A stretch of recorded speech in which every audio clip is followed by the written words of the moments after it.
What's up friends, welcome back to my channel. This is video number 3 of my cutting phase, fat loss phase series. This week's video is a little bit different. We're just doing a little sit down chat. And today I want to talk about cravings, what they really are, how to eliminate them, and just overall the truth about unhealthy cravings that people don't really talk about. I want to bring you guys what the science actually says about cravings and how the only true way to get rid of them long term, or to control them better, or just to feel like your cravings don't have control over you.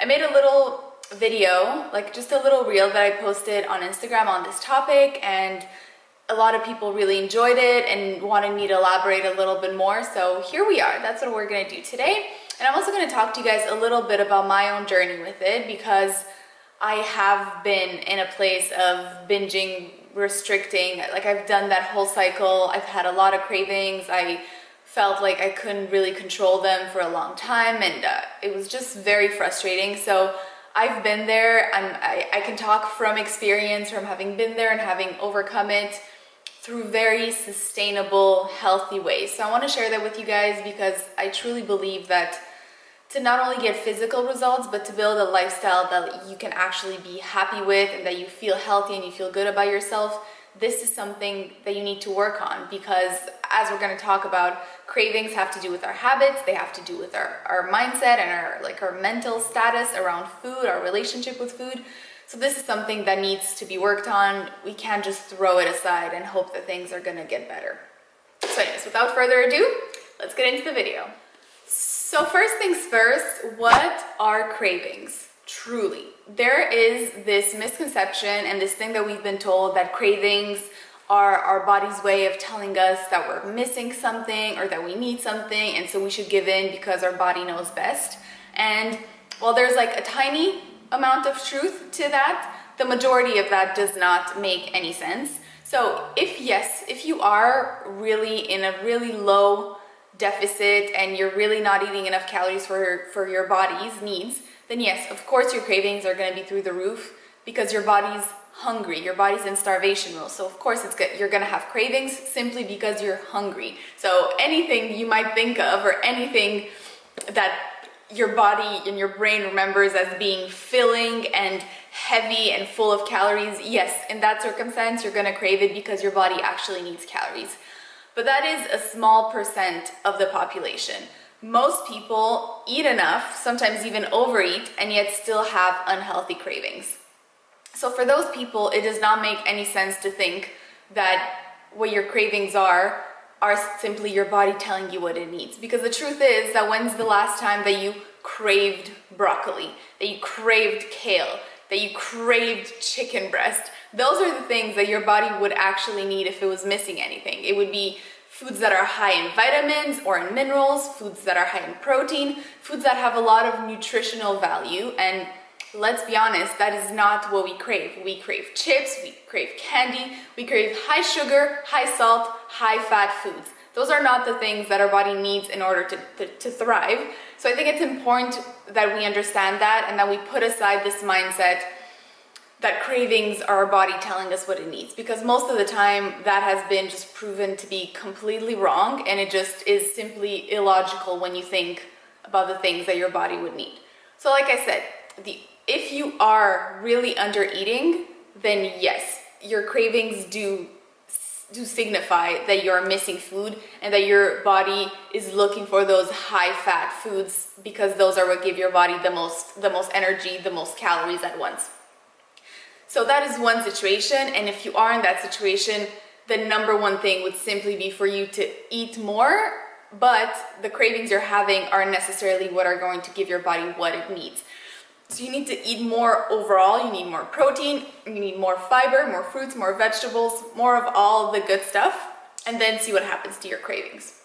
But for the majority of the population, the other percentage of people who either are eating enough or are overeating and still feel like they can't control their unhealthy cravings, that has actually been proven to have a lot more to do with our habits, our routine, and our senses, the things around us that trigger those cravings. So a few examples that were given in some of the articles that I read is, for example, people that very often end up at the drive-thru daily or at least multiple times a week, and they feel like it's just they're craving it so badly and they can't think of anything else, so they have to stop at the McDonald's, the Burger King, the whatever your fast food of choice is.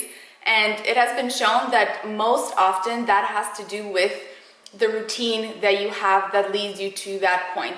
So for example, if you have gotten used to going very often to this fast food place that is conveniently on your way home from work, and you drive by it every single day, then you've built that pattern for yourself, and you've gotten to a point where your brain expects that, so that's going to lead to a craving. So what they actually did is that they did a study on people who had those kind of cravings, and they had some people that continued to do the same thing every single day, and then other people that just simply changed the route that they took in order to get home, so that they wouldn't be on that same pattern, they wouldn't be in that same routine, and they just wouldn't be exposed to those triggers. And those people reported significantly less cravings. So this is one way that shows that our cravings are really deeply set in our routine, and our senses trigger those cravings. So for example, seeing that fast food store is going to make you think of that food that your brain remembers loving. That fat, that salt, that sugar, like I just mentioned, those are things that in our brain trigger a response similar to drug usage. It just releases happy hormones and we feel good, and our brain remembers that, so it's going to associate it with that site. Same thing with smells. Smells are the number one thing that lead to cravings, or just in general, smell is the number one sense that triggers memory. So anytime you smell something that you really enjoy, the craving is going to be there, and it's going to be strong for sure, because it's a very direct way for your brain to remember how much you enjoy that food. So one way, if this sounds like you, is just to simply change up your routine a little bit, change up the things that you know are going to trigger that craving. So the first step is self-assessment. You have to be self-aware enough, take a week, note it down, make a list of every time that you get those cravings, where you were, what was surrounding you, what part of the day that was, and eventually you are going to notice a pattern, and then changing that pattern is a surefire way to slowly but surely decrease those cravings. Another way similar to this is if, for example, you just simply have gotten used to dessert being something that you just naturally have after dinner. Once again, that's a pattern that you have created. So your brain is going to associate sitting down, having dinner, it's just immediately going to associate with what comes next is sugar, because our brain is really, really good at recognizing patterns and at creating a routine and at knowing what to expect. So if you have created that pattern for yourself, then it's just natural that no matter how much you're eating, no matter how healthily you're eating, if that is the pattern that your brain is used to, it's going to remember, and it's going to want that sugar late in the evening after you have dinner. So here, once again, a good way to do that is just to fight those urges, not necessarily every single night, but take at least, let's say 50% of the time. So 50% you give in, you have a small amount of something that you're craving just to sort of satisfy that sweet tooth and move on. And then the second day, instead of giving in again, replace that with something else. Have a cup of water, have a cup of tea, have an apple, have something else that is just simply replacing that pattern and replacing that habit with something different. And over time, because you're not doing it as often, you're not going to crave it as often. And then instead of 50-50, give in only 25% of the time, and 75% of the time either don't have anything and just fight that urge. You can do it. It's just a craving. You will not die. Nothing bad will happen to you. Or like I said, replace it with something that makes you feel better about yourself, that is more in line with the goals that you're trying to achieve. So once again, this is all just about changing habits, building better habits, and retraining those patterns in our brain that we ourselves have created that are leading to these cravings. Okay, I'm about to make coffee and then get into my personal journey, but before I do that, just to quickly summarize what I just said. So number one step to get rid of your cravings is self-assess. So look at your routine, make a little diary, take 7 days a week, and write down every single time you have a craving, write down what you crave, where you are, what time of the day it is, what you did before, just all those things that could have triggered it, and try to notice where the patterns might be. So that's number one. Number two is to then pick which approach works best for you. So you have the approach where you're simply going to change the routine, change that pattern that you think led to the craving. So like I said, whether it's drive a different way from home or change up a little bit the order that you do things if you notice that something led up to that craving, Or another way is to do the desensitization method that I mentioned before. So simply stop giving in as often as you're used to, replace that habit with something else, or simply just make yourself busy, think of something else, and eventually the craving will pass. Now, like I said, don't do that every single time because it's hard. You can't go from 100% of the time giving in to 0% of the time. Do a slow, gradual desensitization so that eventually you're just gonna have broken that pattern and your body won't crave that anymore. I'm gonna get more into it in a second, but I was one of those people who craved something sweet after dinner every single evening. One, because I love chocolate. Those are just things that I've always enjoyed. But two, I had gotten used to that. Not all the time, because like I said, I did have restricting phases and then I had binging phases. But when I was in my binging phases, I would make sure to have dessert or sweets as often as possible because I was planning to go back into a restrictive phase soon. So I wanted to make sure that I got it all in as much as possible. But that created a bad habit, and there were points where I honestly could not think about anything else because I was craving sugar and unhealthy foods so badly. So that's a whole nother story. That's all has to do with the vicious cycle of restricting and binging that I'm going to get into more in a second. But those are the steps that I recommend you take if you are looking to get rid of some of your unhealthy cravings.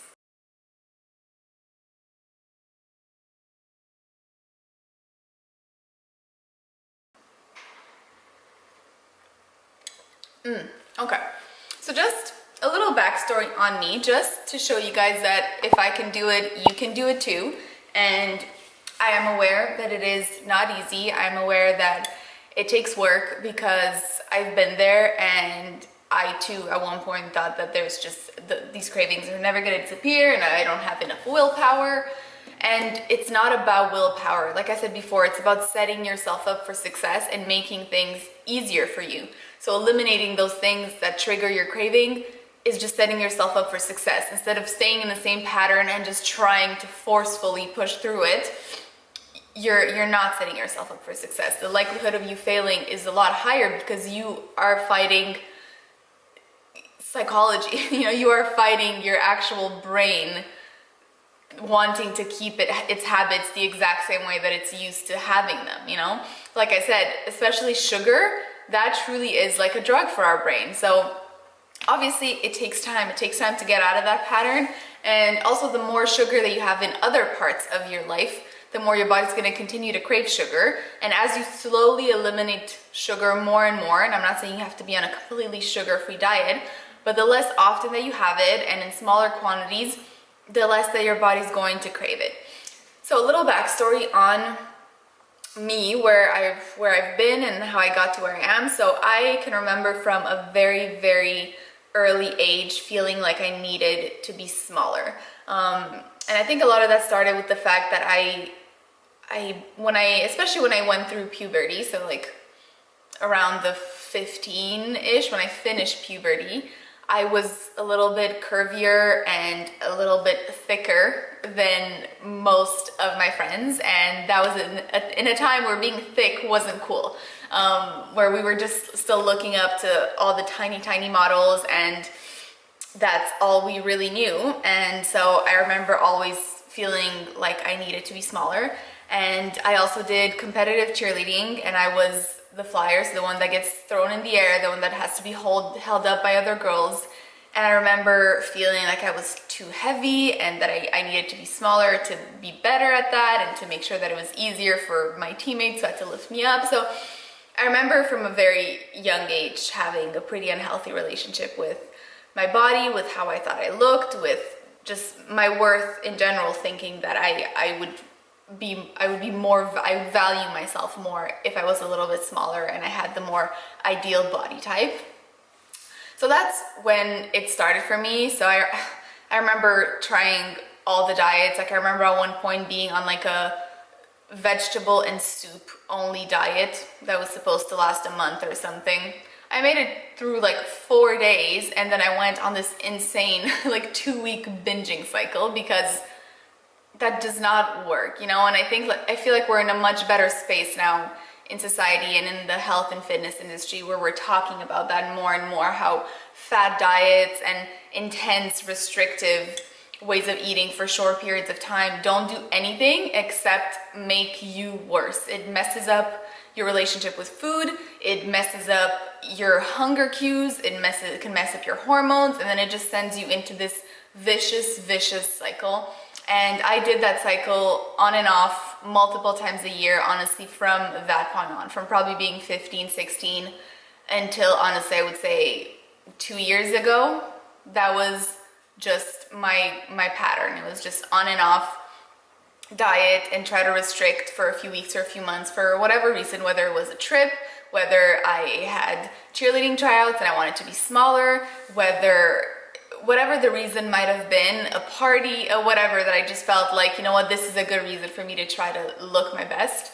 And then I would go into binging, and it was never binging like that I ate to the point of making myself sick. It was more the psychology behind it. Like I felt the need to hide. Like if I would go in the kitchen to get a snack, like I would try to hide it from my parents, and it was just a really negative relationship with food. And when I had cravings, I would try to not give in, and I would succeed for a day or two, and then the next time that I would have it, instead of having a decent portion, I would have so much that sometimes I actually felt like trash afterwards, just because I had eaten so much ice cream or so many chips or so much chocolate or so much whatever, because I was in that mindset of like, oh my God, eat as much as you can now, because you know you're not going to allow yourself to have it again afterwards for who knows how long. And I know that I'm not alone in this. I know that a lot of people have been through this and are still going through this, and it's a really tough place to be. Mentally, you feel weak, you feel not good enough. It's just that cycle is very hard to get out of, because as soon as you're in one phase of it, whether it's restricting or binging, the second you're like, okay, this needs to end, you're immediately going to go into the other phase. If you're restricting, you are going to binge, just because you've been restricting for so long and you're probably hungry and your cravings are through the roof. So then, yeah, you go into the binging, and then after that, instead of just being like, okay, let me just go to a normal, healthy eating pattern, you feel so bad about the binging that you did that you're like, oh no, let me just restrict for just a few days, and then I'll be able to go back to normal. And then that cycle just continues and on and on and on, and you can get stuck in it for so long. And I think the first step for me in getting out of it was just deciding to stop focusing on my appearance just for a little bit, to stop thinking about what should I eat in order to look a certain way. And I started thinking, okay, what should I eat to fuel my body? What should I eat to make sure that I give my body what it needs, so that my cravings don't go through the roof, so that I'm not hungry, so that my digestive system feels better, so that I feel like I have more energy. And just overall, it became about how I feel and what I know is actually good for my body, regardless of how many calories or how that's gonna make me look the next day or whatever. It became really about, okay, make sure that you feel well and make sure that you build habits that are good for you now and that are gonna be good for you for the rest of your life. I really wanted to just build a routine that was going to allow me to feel a lot better. And so that meant that I stopped focusing on what I wanted to look. I stopped thinking about whether I wanted to lose fat or tone or whatever it may be that my goal was in that moment. And I just focused on my habits, and I did the steps that I just mentioned. I assessed, I tried to notice where things in my routine were that made me not so happy. So example, the cravings in the evening, the sugar cravings, that's something that I worked on. And I just, first of all, I stopped buying the things that I was craving. And if I was craving it for some random reason and it had been a really long time, then yeah, I would let myself have it, because it became a treat. And treats are completely fine, and as long as it's like an exception to the rule. Your rule is that you eat things that fuel your body and that nourish your body, and then every once in a while you have something that has no nutritional value, but because you enjoy it and it's good for your soul and it's just feel good food. But the truth with that is that as soon as I changed my ways of eating, things that before I really enjoyed and I loved eating and I thought made me feel good actually stopped tasting as good, and I realized actually made me feel like crap. So like there's chocolate bars that I used to think were so good that now I have and I'm like, this is gross. It's so overly sugared and just processed, and I don't think it tastes like anything good. Same thing with so many different things. Like I used to love soda. This was quite a few years back. I haven't been like a consistent soda drinker in a while, but I used to love soda, and now when I have soda, it just tastes like pure sugar and I find it absolutely gross. So this is another thing, is that your taste buds actually change based on what you're eating. So if you're eating really highly processed foods, the chemicals in there that are preservatives and all that our body doesn't process as well, they also actually coat your taste buds and your tongue and your mouth a little bit, and it actually affects how you taste foods. So things that you thought used to taste good, or more like natural things that you think maybe don't taste as good right now, if you just work on eliminating as much of that processed junk from your diet, you're actually going to taste natural ingredients better, and you're going to find them more delicious than you used to. So this is just a whole nother topic, but changing your habits like that and not having those unhealthy things as often, you're just going to realize that you don't actually need them. And it truly is all up here. And it's a slow process, and I think that's the key, is taking it slow, not doing anything too drastic, and really taking it step by step, work on one thing at a time. And honestly, at the beginning, the first thing that I would work on is adding more good things to your diet. Because if you fill your meals with fiber, protein, vegetables, good complex carbs, and you're full and satiated, you're not gonna have the need as much for snacks and other things that most of the time are less healthy. So start by just filling your diet with the things that your body actually needs.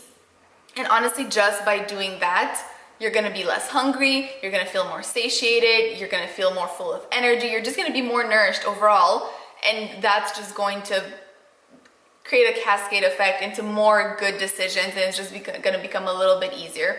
And then once you have that down and you feel like you're nice and nourished and fueled and you feel fantastic, then you can start working on those little things that you would like to either replace in your diet or eliminate or whatever it may be. But take it one step at a time, give yourself time, give yourself patience and grace, because you're not gonna be perfect right away, and you're still gonna have weeks where you gave in a lot more often than you wanted, and where you're gonna have that temptation to restrict or to binge.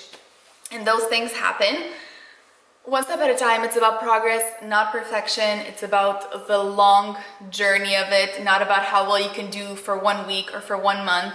It's about how day in and day out you are putting the work in to build better habits. So I think that's going to be it for the video this week. I just wanted to elaborate a little bit more on cravings because it was highly requested, and I think it's a really important topic, especially for people who feel like they have been trying to change their lifestyle and their eating habits and their bodies for a really long time and just can't get past these hurdles. I think this is a new way of thinking about cravings that most people don't have.